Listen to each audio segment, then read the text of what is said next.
예, 오늘 여호수아 12장에 있는 말씀은 이제 그 11장에서 여호수아가 그 이스라엘 그 자손들과 함께 그 긴 시간 동안 이제 이스라엘 땅을 이제 점령을 합니다. 그러면서 그 땅에 전쟁이 그쳤더라 이렇게 얘기를 하고요.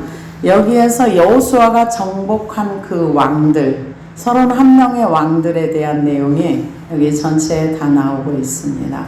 그래서 이 모세가 정복한 그 요단 동편 이쪽에 있는 그 세 지파에게 준 땅이 있고 요단강을 건너서 요단강부터 이렇게 쭉 점령한, 그래서 여기에 보면은 그 작은 성 하나에 왕들이 다 있었던 것을 볼 수가 있습니다. 그래서 이스라엘 자손이 요단 저편 해 돋는 쪽 곧 아르논 골짜기에서 헤르몬 산까지 동쪽 온 아라바를 차지하고 그 땅에서 쳐 죽인 왕들은 이러하니라. 근데 11장까지는 이제 그 전쟁하는 걸 얘기하고요. 12장에서부터 이제 그 땅을 전쟁이 그치면서 그 땅을 분배하는 내용이 13장에서 21장까지 나옵니다. 그리고 이제 요단 동편에서 기업을 받았던 그 지파들을 22장에는 이쪽으로 여호수아가 고별 인사를 해서 보내고요. 그 다음에 이제 여호수아가 이제 마지막 그 고별 인사를 세겜 그 언약에 관한 내용이 23장, 24장이 나옵니다. 그래서 여호수아서가 이제 그런 형태로 해서 이렇게 갑니다. 마지막에 이제 정리를 하고요. 그러고 나서 이제 이 말씀은 이 땅을 점령하고 이 땅을 얻은 것은 여호수아가 뭐를 했기 때문에 그런 것이 아니라 하나님께서 창세기에 약속한 그 내용이 성취됨을 얘기합니다. 그래서 창세기 15장 13절에서 14절에 쭉 보면은 여호와께서 아브라함에게 이르시되 너는 반드시 알라 내 자손이 이방에서 계기되어 그들을 섬기겠고 그들은 400년 동안 내 자손을 괴롭히리니 그들이 섬기는 나라를 내가 징벌할지며 그 후에 내 자손이 큰 재물을 이끌고 나오리라. 내 자손은 4대 만에 이 땅으로 돌아오리니 이는 아모리 족속의 죄악이 아직 가득 차지 아니함이니라 하시더니 그날에 여호와께서 아브람과 더불어 언약을 세워 이르시되 내가 이 땅을 애굽 강에서부터 큰 강 유브라데까지 내 자손에게 주노니 곧 겐 족속과 그니스 족속과 감몬 족속과 헷 족속과 브리스 족속과 르바 족속과 아모리 족속과 가나안 족속과 기르가르 족속과 여보 족속의 땅이니라 하셨더라. 그러니까 이 지금 그 가나안의 땅에 들어가서 유업을 얻는 것은 여호수아가 특별히 뭘 순종을 잘하고 뭐를 해서 물론 순종을 해야 그 땅을 유업으로 받습니다. 그러나 이 근원은 어디서 시작이 됐는가? 창세기 12장, 15장 또 창세기에 보면은 이스라엘 그 백성들이 아브라함이 이삭을 하나님 그 모리아산에서 드렸을 때 그때 하나님께서 이제야 내가 나를 경외하는 줄 아노라 하면서 하나님께서 아브라함에 대한 어떤 그런 신뢰를 얘기했던 것을 볼 수가 있습니다. 그래서 지금 그 갈릴리 호수에서 사해로 흐르는 요단강을 기준으로 했을 때 동편 지역, 그러니까는 그 모세가 살아서 그 땅을 차지하게 한 그 지역을 해 돋는 편이라고 여기 성경에서는 여기 나옵니다. 1절에 보면은 해 돋는 쪽 곧 아르논 골짜기에서 헤르몬 산까지의 동쪽 아라바를 차지하고 그 땅에 쳐 죽인 왕은 이러하니라 이렇게 얘기했는데요. 요단 해 돋는 쪽을 동쪽이라고 기록하고요. 여기는 모세에 의해서 점령이 됐고 물론 전쟁은 여호수아가 했습니다. 그때 루벤, 갓, 므낫세 이 지파의 반 지파에게 분배가 되어서 이들은 기업을 받았지만은 여호수아와 함께 자녀들만 거기다 남겨놓고 장병들은 다 같이 요단강을 건넜습니다. 그래서 아르논이라는 여기 단어가 나오는데요. 여기 보면은 아르논 골짜기라 그러는데 아르논 골짜기라는 말은 급하게라는 뜻을 가지고 있어서 급물살이 빠른 개울이라는 뜻이 있습니다. 그래서 이 구약시대 이 지역은 북부 아라비아 산지에서 흘러내리는 급류가 사해로 통하는 긴 강이었는데요. 또한 이곳은 지리적 여건으로 가나안 정복 정착 전쟁 이전에는 아모리 족속의 영토와 모압 족속의 경계 역할을 했습니다. 그리고 전쟁 후에는 루벤 지파에 분배되어 루벤 지파와 모압의 국경선으로서 이스라엘 영토의 동쪽 한계선이었습니다. 그래서 헤르몬 산은 탁월한 산봉우리라는 뜻이 있습니다. 산 꼭대기에 항상 눈이 덮여 있어서 그 아름다운 모습과 이슬로도 유명을 합니다. 그래서 이곳 성경에서는 스닐 또는 시론으로 불렸으며 이스라엘 영토 북방 한계선이었습니다. 그래서 동방은 아라바 갈릴리 바다에서 아카바만까지 이어진 대평원을 얘기합니다. 여기 1절에 관한 동방을 얘기하고 있습니다. 그래서 시온은 헤르몬 산에 거주하던 아모리 족속의 왕이라.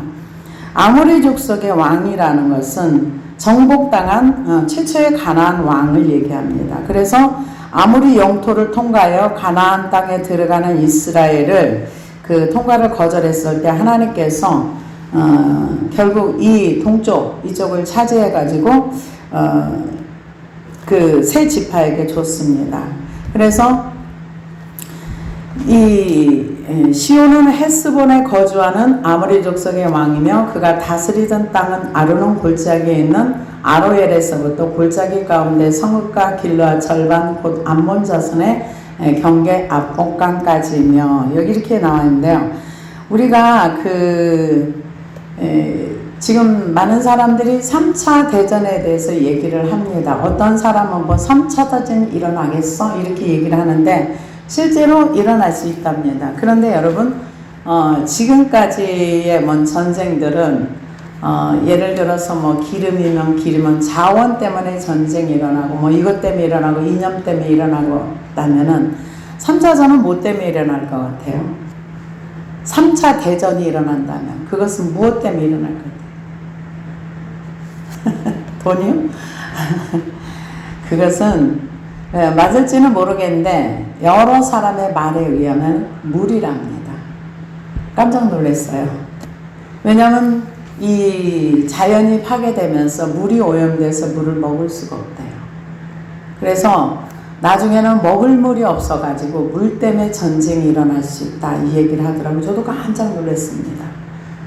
그럴까 그랬는데 이 헤르몬산이라는 곳은 거기에 물이 항상 이제 지금 그 이스라엘 쪽도 이것 때문에 굉장히 문제가 심각하더라고요. 이스라엘의 이제 과학이나 이런 부분이 발달이 돼가지고 헤르몬산에서 흐르는 물을 이렇게 물줄기가 이렇게 흘러서 갈릴리 바다를 통해서 사해, 염해.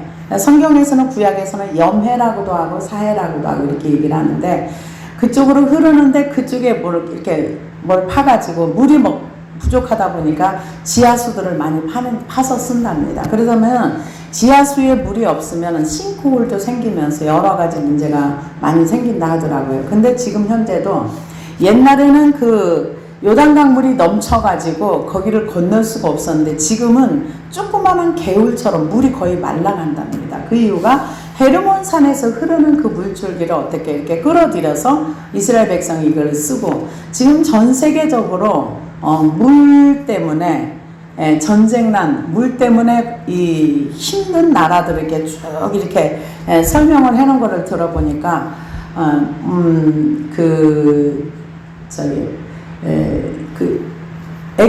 에집트에서도 그 나일강을 만약에 이렇게 위에서부터 막게 되면 밑에서 어떻게 물이 안 돼가지고 그리고 중국에서도 또 댐을 계속 막게 되면 그 주변에 있는 나라들이 굉장히 피해를 많이 입고 그래서 뭐 여러 가지로 나라마다 물이 상류 쪽에 있는 쪽에서 댐을 딱 만들어 버리면 그 한 나라 안에 흐르는 물 같으면 괜찮은데 주변 나라들이 이렇게 거쳐서 같이 그 강물을 먹고 살아야 되는데 이 위에서 막아가지고 수력 발전을 해버리면 그것 때문에 굉장히 큰 어려움.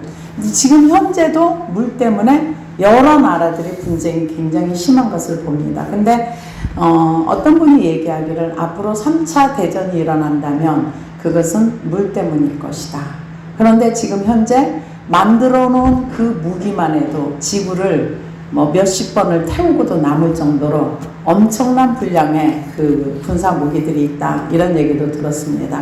그래서 지금 여기 보면은 3절에 보면 또 동방 아라바 긴네롯 바다까지며 여기는 긴네롯이라고 바다로 나온 거는 갈릴리 호수를 긴네롯이라고도 얘기하고 또 뭐 다른 언어로도 씁니다. 게네사렛 바다라고도 쓰고 디바랴 바다라고도 쓰고 지금 여기에서는 긴네렛 바다라 그러니까 호수인데 여기를 이제 크고 넓다 보니까 바다로 표현도 합니다. 그래서 구약에서는 대체적으로 이제 긴네렛 바다다 이렇게 이제 표현합니다. 근데 신약에서는 게네사렛 바다, 디베랴 바다, 갈릴리 호수 이렇게 불렀습니다. 그래서 이 헤르몬 산에서부터 흐르는 이 얼음 녹은 물이 흘러가지고 갈릴리로 들어와서 갈릴리에서 사해까지 이렇게 들어가는 이게 굉장히 물이 이제 중요한 이 지역에서는 그런데 여기도 이제 점령을 한 것입니다. 그래서 남쪽으로 비스가 산 기슬까지이며 옥은 느바와 남은 족속으로 아스다롯과 에드레이에 거주하던 바산의 왕이라. 여기는 르바는 르파임이라는 단어인데요. 아낙, 수스, 에밈 족속들과 함께 거주했던 거인족이랍니다. 그래서 거인족이 그들은 바산과 길르앗 땅과 절반을 차지하고 있었는데요. 여기서 많은 이 족속들 중에 아스다로, 바산, 옥의 고향 이쪽을 이렇게 점령하고 있었는데 여기를 차지한 족속은 므낫세 반직합니다. 나중에 전쟁을 해서 이것을 차지했습니다. 그래서 그 옥은 느바의 남쪽 족속으로 아스다롯과 에드레이 거주하며 바산의 왕이라. 그가 다스리던 땅은 헤르몬 산과 살르가와 곧 온 바산과 및 그슬 사람 마가 사람의 경계까지며 길르와 절반이니 헤스본왕 시온의 경계에 접한 것이라. 이 에드레이라는 뜻은 강한 도시 혹은 무장된 도시라는 뜻이 있는데요. 바산왕 옥이 거주하던 성읍인데 명칭에서 보듯이 바산왕 옥은 당시 강한 군주였음을 짐작합니다. 그런데 모세한테 쉽게 전복을 당했던 그런 왕입니다. 이 지역에는 성읍이 약 60여 개가 있었으며 이 성읍들을 다스리는 최고의 실력자 거인이었답니다. 근데 에드레이 전투에서 모세가 이끄는 이스라엘에 패하여 그 모든 성읍이 다 함락당했어요. 그 성 안에 그러니까 바산왕 옥 하면은 이 한 사람이 아니라 성읍이 한 60개가 있었는데 이것을 다 이제 점령을 했다 이렇게 얘기합니다. 6절에 보니까 여호와의 종 모세가 이스라엘 자손이 그들을 치고 여호와의 종 모세가 그 땅을 루벤 사람과 갓 사람과 므낫세 반지파의 기업을 주었더라. 이거는 이제 동쪽 그쪽을 얘기하고 그러면서 이제 7절에 보니까 여호수아와 이스라엘 자손 요단 이편 곧 서쪽 레바논 골짜기 바알갓에서부터 세일로 올라가는 보다 한락산까지 쳐서 멸한 그 땅의 왕들은 이러하니라. 그 땅은 여호수아가 이스라엘 지파에게 구분하여 그들에게 주었더라. 그래서 구분해서 이제 줬는데요. 여기에서 보면은 이스라엘 백성들이 이제 그 땅을 차지할 때 그 왕들을 먼저 죽이고 그러고 나서 이쪽 지역을 분배를 해서 나눠줬습니다. 그래서 그 멸한 왕들의 이름을 지금 여기 쭉 나오고 있어요. 그래서 이 왕들의 몇 명의 왕들을 이 5년이라는 기간 동안에 죽였느냐 31명의 왕들을 죽였습니다. 그래서 곧 산지와 평지와 아라바와 정산지와 광야와 네겝 헷 족속과 아모리 족속과 가나안 족속과 브리스 족속과 히위 족속과 여부스 족속의 땅이라. 그래서 이 지역을 7절에서 24절까지의 그 내용은 어떤 내용이냐면 요단 서편 땅에 대한 내용입니다. 그래서 이스라엘은 레바논 골짜기 바알가스에서부터 고센의 한락산까지 이르는 지역에서 모두 31개의 성읍을 정복했는데요.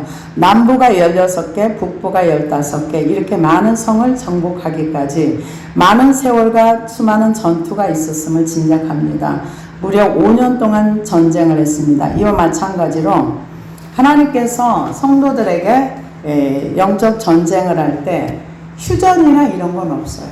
휴전도 없고 하다가 중간에 그만두는 일도 없고.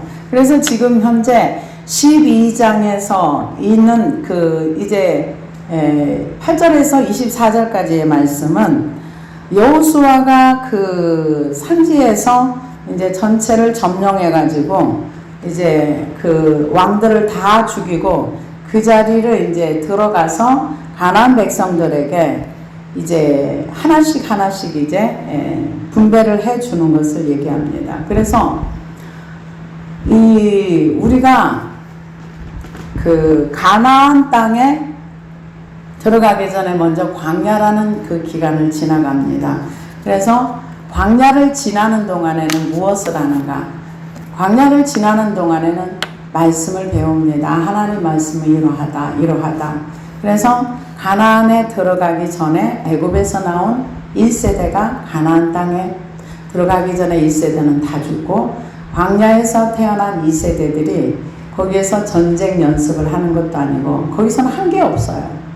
가나안 땅에 가면 너희는 이렇게 살아라, 이렇게 해라, 이렇게 해라. 이것만 훈련을 받았습니다. 그러고 나서 이제 전쟁을 할 때는 그냥 무조건 순종하면서 나아갔던 게 전쟁입니다. 그래서 여기 지금 11장에서 5년의 전쟁을 했다 하고 나서 이 전쟁한 내용을 이제 하나하나 성을 이제 얘기를 해주고 있습니다. 그래서 9절에 보니까 하나는 여리고 왕이요, 하나는 베델 곁에 아이 왕이요. 근데 베델 곁에 왕이 처음에 이제 이 성을 우리가 이거는 지난번에 이미 설교에서 들었던 내용입니다. 뭐냐면은 여리고 성을 점령할 때에 제일 먼저 그 여리고 성을 7바퀴 돌고 나서 그 성이 무너져서 그 땅을 차지해. 그걸 얘기하는 거예요. 지금 했던 것을 11장까지 이 가나안 땅에 들어가서 했던 내용들을 정리해서 이렇게 쭉 해놓은 게 12장입니다. 그러면서 13장에 가서는 정복하지 못한 땅들을 얘기하고 나중에 이제 기업을 분배시키고 그렇게 하는 것을 볼 수 있습니다. 그래서 하나는 여리고 왕이요, 하나는 베델 곁에 아이 왕이라. 여기는 우리가 잘 알고 있는 대로 이스라엘 백성들이 그 아이성을 우습게 여겼다가 거기서 30명이 넘는 30몇 명이 죽고 그러고 나서 실패했다가 나중에 아간을 처리하고 나서 그러고 나서 그 땅을 아이성을 점령했던 것을 볼 수 있습니다. 그 다음에 10절에 보니까 하나는 하나는 예루살렘 왕이요, 하나는 헤브론 왕이요, 하나는 야르못 왕이요. 헤브론은 예루살렘 그 헤브론 지역을 얘기하는데요. 그 지역에서 지금 다윗이 점령했던 그 예루살렘 성읍은 아니에요. 헤브론 그쪽에 이제 예루살렘 가까운 어떤 성을 얘기합니다. 그래서 그 성읍도 점령을 했고 하나는 라기스 왕이요. 라기스 왕이라는 것은 그 라기스 그 지역도 점령을 했습니다. 그래서 전체 그 점령한 내용들을 이제 얘기하는데요. 그래서 10절에서 13절까지는 하나는 예루살렘 왕이요, 하나는 헤브론 왕이요. 이걸 쭉 얘기하면서 예루살렘, 헤브론, 야르못, 라기스, 에글론 왕, 이들은 가나안 중부 지역의 왕들로서 이스라엘이 마침내 가나안에 침입해 온다는 소식을 듣고 서로 연합해서 이스라엘에 맞선 왕들입니다. 그래서 예루살렘 왕 아도니세덱이 주동이 되어 이스라엘을 화친한 기분을 치료하였으나 길갈에서 이스라엘의 습격을 받아 죽었습니다. 이거 12장에서 이미 지난번에 했던 것을 다 정리한 것입니다. 그래서 여기 그 다음에 14절에 보니까 하나는 호르마 왕이요 하나는 아랏 왕이요. 그런데 호르마라는 뜻은 그 파멸이라는 뜻을 가지고 있습니다. 그래서 이곳은 두 차례나 파멸을 당했습니다. 그래서 스밧으로 불렸는데 사사기에 나옵니다. 이스라엘이 하나님의 뜻을 어기고 성급하게 가데스를 침략했다가 가나안에게 패배를 당하기도 한 곳입니다. 그래서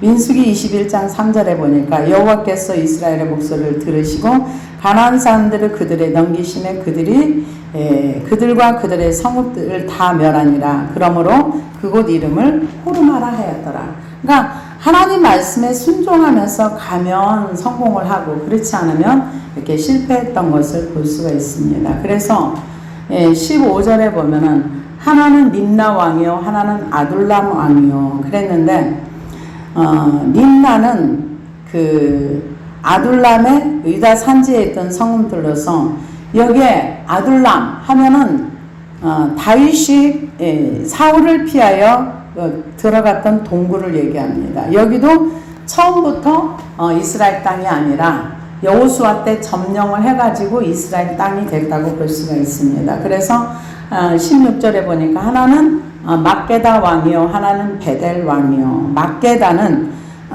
막게다 이게 베델은 하나님의 집이라는 뜻을 가지고 있고 예루살렘에서 세겜에 이르는 길 오른쪽에 위치해 있는 예루살렘 주변 성읍 중에 하나입니다. 야곱이 이곳에서 하나님의 얼굴을 보았다 하여 베델이라고 명명했습니다. 그러나 여로보암 때 이곳은 금송아지 우상을 섬기는 일로 인해 우상의 집이라는 베다원이라는 이름을 갖기도 했습니다. 그래서 이 장소가 처음에는 야곱이 하나님을 만났던 장소가 돼서 베델 하나님의 얼굴을 본다 이렇게 했는데 나중에 금송아지 여로보암이 금송아지를 만들어서 제일 먼저 어디다 갖다 놨냐 하나님을 야곱이 만났던 그 베델에 갖다 놨습니다. 그래서 베델은 하나님의 집이라는 뜻이 있지만 베달은 벳아원이라는 뜻은 우상의 집이라는 그런 뜻이 있습니다. 그래서 그 장소가 어떤 곳이냐가 중요한 것이 아니라 그곳에서 하나님을 섬겼느냐 우상을 섬겼느냐에 따라서 이름이 달라진다는 것을 얘기합니다. 그래서 17절에 보면 하나는 답부아 왕이요 하나는 헤벨 왕이요. 답부아라는 뜻은 사과 성읍이라는 뜻을 가지고 있으며 유다 지파에 있는 성읍입니다. 그래서 에브라임 지파에 있는 성읍이라고 볼 수 있습니다. 그런데 헤벨은 세벨라 평지에 있는 도시로 솔로몬이 파견하였던 12관장 중 한 사람에 의해 관할되었던 솔로몬 때에는 이쪽에 이제 지역으로 관할 지역이 됐다고 볼 수 있습니다. 그 다음에 하나는 아벡 왕이요 하나는 라사돈 왕이요. 아벡은 요새라는 뜻으로 사름 평지에 있던 성읍입니다. 블레셋이 이스라엘의 침략의 교두보로 삼았던 곳입니다. 블레셋은 이 전투에서 언약궤를 빼앗고 실로를 파괴했습니다. 라사도는 여기에서만 언급된 성읍으로 정확한 위치는 어디인지 밝혀지지 않았답니다. 그래서 이 성읍들이 실제로 사사기에 나오는 그 성읍의 이름들이 되게 많은데 사실은 이게 몇 천 년 전에 기록된 그 성읍들의 이름이고 이스라엘 땅의 이름이라서 우리하고는 가서 그 지역을 다 돌아봐도 여기가 거긴가 그럴 텐데 우리에게는 먼 이야기인데 근데 이런 성읍들을 여호수아를 통해서 다 점령을 했다 이것을 말해주고 있습니다. 그래서 19절에 보면은 하나는 마돈 왕이요 하나는 핫솔 왕이요. 마돈은 여호수아 11장 1절에만 언급되어 정확한 일치는 알 수 없는데요. 갈릴리 서쪽 산지로 추정을 합니다. 핫솔은 북부 이스라엘 전략적 경제적 중심의 도시입니다. 이곳 왕 야빈입니다. 이 도시국가 주변의 국가들을 규합하여 여호수아가 이끄는 이스라엘 군대에 대항했으나 메론 전투에서 패배했습니다. 그래서 이런 지역들을 여호수아가 5년에 걸쳐서 다 이렇게 점령을 했다 이렇게 얘기합니다. 그래서 하나는 시므론 무론 왕이요, 하나는 악삽 왕이요. 시므론 무롯이라는 뜻은 시므론과 동일한 지명으로 갈릴리 남서쪽 20km 지점에 위치한 스불론 지파의 성읍이었습니다. 그래서 악삽은 갈릴리 서쪽 호수에 위치하며 갈멜산 위쪽에 있습니다. 그래서 이 지역은 진짜로 우리가 가보질 않아서 그냥 그런가 보다 이러고 지나가는 거지, 사실은 저도 이쪽 갈릴리 호수는 가봤지만 하나하나 구석을 다 돌아다니지 못해서 이게 머릿속에 들어오는 건 없어요. 그래서 누가 그런 얘기를 하더라고요. 이스라엘 땅에 최소한 몇 번은 가서 그 지역을 좀 돌아보고 지형이 어떤지 그렇게 갔다 와야 이것도 대충 알지, 그렇지 않으면 잘 모른다 이렇게 얘기를 하더라고요. 근데 맞는 것 같아요. 21절에 보니까 하나는 다낙 왕이요, 하나는 무깃도 왕이요. 다낙은 무깃도 일반적으로 함께 언급이 됩니다. 여호수아 17장 11절에 나오고요, 사사기 1장 27절에도 나옵니다. 이 두 성읍은 모두 무깃도 강이 흘러 들어갔던 기송강에 의하여 므낫세 지파와 이사갈 지파의 영토가 구분되었던 그 중간에 위치하고 있습니다. 다낙은 이스라엘 골짜기 남쪽에 위치하고 있으며 애굽에서 블레셋 지역의 해안과 대륙을 잇는 도로상의 한 성읍입니다. 후에 므낫세에게 분배되었으며 정복되지 않았고 이스라엘 왕국 시대에는 레위인들의 성읍이 되어 있습니다. 그래서 무깃도는 가나안 지역에 있어서 가장 중요한 교통 중심지로서 동서를 잇는 대상로였을 뿐만 아니라 이스라엘 역사상 여러 번 큰 전투가 벌어진 전략전 요충지였습니다. 솔로몬 이곳에 군사 요새로 사용하였으며 열왕기상 9장 15절에 있습니다. 유대왕 아하시아가 예후에게 죽임을 당한 곳이기도 합니다. 그리고 요시아가 애굽왕 느고와 전투에서 패배한 곳이 무깃도입니다. 그리고 나서 신약에서는 인류의 최후의 전쟁이 이 무깃도에서 일어난다고 합니다. 2만만의 군대가 이 무깃도로 모인다고 하는데 이렇게 예언이 되어 있는데 무깃도에서 2만만의 군대가 모일 수 있는 장소는 사실은 없답니다. 그래서 이 무깃도에서 요시아 임금이 죽었고 그리고 이제 이곳에서 이제 최후의 전투가 일어나는데 그때 이제 어떤 전쟁이 될지 그건 두고 봐야 될 것 같아요. 여기에서 이제 2만만의 군대가 모여서 이제 마지막 이제 이스라엘을 진멸하는 전쟁이 일어날 거다, 아니면 시편 83편에 전쟁이 일어날 거다, 이런 얘기들을 하는데 그 무기도 골짜기가 그렇게 넓지를 않아 가지고 과연 이곳에 2억의 군대가 모일 수 있을까, 이런 얘기들이 지금 많이 나오고 있습니다. 그래서 전쟁의 마지막 3차 전쟁에 대해서 얘기를 하는 게 굉장히 다양합니다. 다양한데 저는 물 때문에, 자원 물 때문에 전쟁을 일으킬 것이다 한다는 얘기는 최근에 들었는데 실제로 그렇게 될지 아니면 다른 이유로 전쟁이 될지는 모르겠습니다. 그러나 가장 마지막 전쟁은 오늘 나왔던 그 무깃도 거기에서 일어난다, 지금 그렇게들 얘기는 합니다. 그래서 지금 현재 세계에 되어가는 어떤 이런 것을 바라보면은 어떤 분은 이런 얘기도 하더라고요. 3차전이 중동에서 일어난다 그러는데 중동이 아니라 이쪽하고 이쪽이 일어나는 거 아니야? 이런 얘기를 하던데, 근데 그거는 이제 두고 봐야 될 것 같아요. 하나님께서 우리에게 이제, 저도 이제 교회에 부흥을 놓고 이제 요즘은 기도를 합니다. 전에는 그것까지 기도할 시간이 없어서 기도를 못했는데요.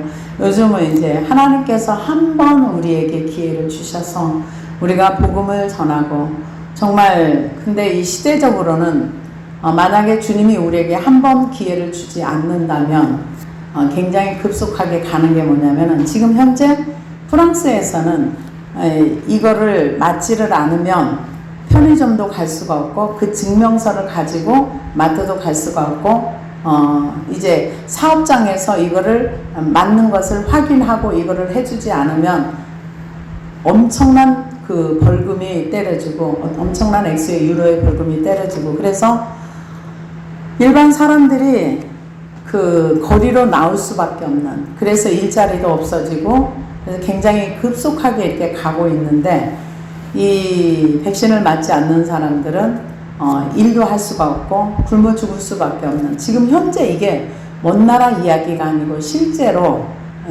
프랑스 현재 일어나고 있는 이야기랍니다. 그래서 이 상태로 막 급하게 이제 간다면은 멀지 않아서 뭐 우리에게 이제, 그런데다가 지금 우리가 알고 있기로는 뭔가 이제 칩을 받거나 뭐를 받아야 이렇게 가는데, 지금 이제 그 사이에 얼마나 과학이 발달이 됐는지, 우리가 이제 그 은행에서 뭐를 통장 개설할 때 저보고도 이거 생체 인식하라고 하더라고요. 그래서 저는 안 할 거예요. 그래서 안 했는데, 이제는 뭐 표를 받을 것도 없이 뭐도 없이 생체 인식만 하면 그냥 바로 그것이 이렇게 될 수 있는 그 자리까지 갔다, 이런 얘기를 들었습니다. 그래서 하나님이 우리에게 이제 기회를 주셔서 일할 수 있는 기회를 달라고 계속 요즘은 그걸 기도하고 있습니다. 그래서 22절에 보면은 하나는 게데스 왕이요, 하나는 갈멜의 용르암 왕이요. 그런데 게데스는 여호수아 19장 37절에 의하면 납달리와 동일 지명입니다. 그래서 납달리 산지에 위치한 레인의 성읍으로서 도피성이기도 합니다. 갈멜의 용르암, 갈멜산 인근에 있고 스불론 지파 경내에 있는 레인의 성읍입니다. 왕조 시대 이곳은 솔로몬의 궁전의 식물을 조달하던 곳이었습니다. 그 다음에 23절에 보니까 하나는 돌의 높은 곳에 돌왕이요, 하나는 길갈의 고임왕이요. 그런데 돌은 게데스 서쪽 지중해 연안에 위치한 전략적 요충지입니다. 여호수아 11장 2절에 보니까 길갈은 예루살렘 왕 오디니 세덱이 이끄는 가나안 연합군과 여호수아가 이끄는 이스라엘 전투에서 벌였던 지역과 다른 곳으로 갈릴 지방에 있는 길갈입니다. 고임왕, 고임은 나라, 민족을 나타내는 족속들이란 뜻이 있습니다. 그래서 즉 이 지역에 나라들이 부족 연맹체의 성격을 띠고 있으며, 이 부족 연맹체를 통치하는 최고의 통치자가 야빈과 같은 고유명사로 고임이라고 불렀을 수 있다, 이렇게 얘기를 합니다. 그 다음에 하나는 이제 24절, 하나는 디르사 왕이라 도합 31왕이었더라. 디르사는 성읍의 세겜 북쪽에 위치한 매우 아름다운 성읍으로 여로보암 왕국을 선택을 했고, 오므리가 사마리아 왕궁에 지기 전까지 북이스라엘의 수도였습니다. 이후 바사, 엘라, 시므리 왕이 이곳에서 거했습니다. 그래서 작은 가나안 땅에 31명이나 되는 왕이 있었다는 것은 이 시대가 얼마나 분열이 심한 시대였다는 것, 또 이 시대는 왕이 없으므로 사람들이 사사기에 보면 자기 소견에 옳은 대로 행하였더라 할 만큼, 어쩌면은 이 가나안 땅을 정복하는 이스라엘 백성들이 이렇게 적은 나라에 수많은 왕이 있었다는 것은, 한마디로 말하면 우리 내면에 분야에 수많은 왕이 있다. 하나님의 말씀으로 하나로 통일하기까지는 긴 시간이 걸려진다.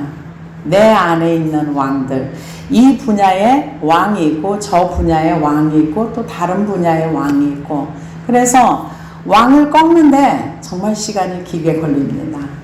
잘 알지 못해서 못 꺾는 경우도 있고, 또 알고도 자기가 너무 강해서 자기를 꺾지 못할 수도 있고, 그러나 어찌됐든 간에 하나님의 말씀에 순종할 때 이 왕들이 꺾이고 왕들이 죽고 하는 것처럼, 우리가 하늘나라의 유업을 받을 사람이라면은 그 가나안의 왕을 완전히 쳐서 진멸하듯이 내 안에 있는 이 왕들을 완전히 쳐서 진멸하고 하나님이 나를 다스리고 나를 통치하는 자가 될 때에 다른 그 사람 속에 있는 그 왕들도 전쟁을 해서 우리가 유업을 받을 수 있는 그 은혜까지 들어갈 줄로 믿습니다. 기도하시겠습니다.